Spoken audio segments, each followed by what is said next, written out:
ஒவ்வொரு ஆண்டும் நடைபெறக்கூடிய ஆவணி மாசி திருவிழாவின் போது மும்மூர்த்திகளினுடைய ஸ்வரூபமாகவே இங்கே சண்முகர் காட்சி தருகின்றார்.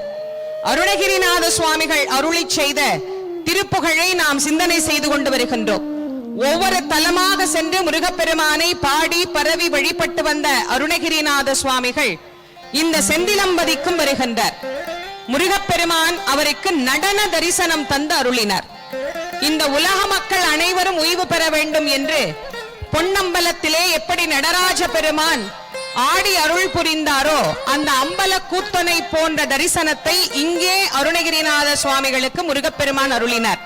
அதை நினைவு கூறும் வண்ணமாகத்தான் இன்றைக்கும் அந்த ஆவணி மாசி திருவிழாவின் போது மிக அழகாக சண்முகருக்கு சிவப்பு சாத்தி, பச்சை சாத்தி, வெள்ளை சாத்தி அப்படின்னு 3 அழகான சாத்திகள் நடைபெறும்.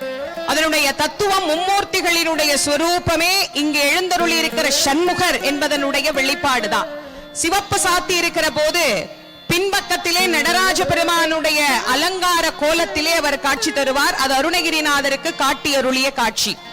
அந்த அழகான கோலத்திலே அங்கே அவர் ருத்ரனாக நமக்கு அருள் புரிகின்றார். அடுத்தது வெள்ளை சாத்தி நடைபெறும். அதிலே பிரம்மனுடைய கோலத்திலே நமக்கு அருள் புரிகின்றார்.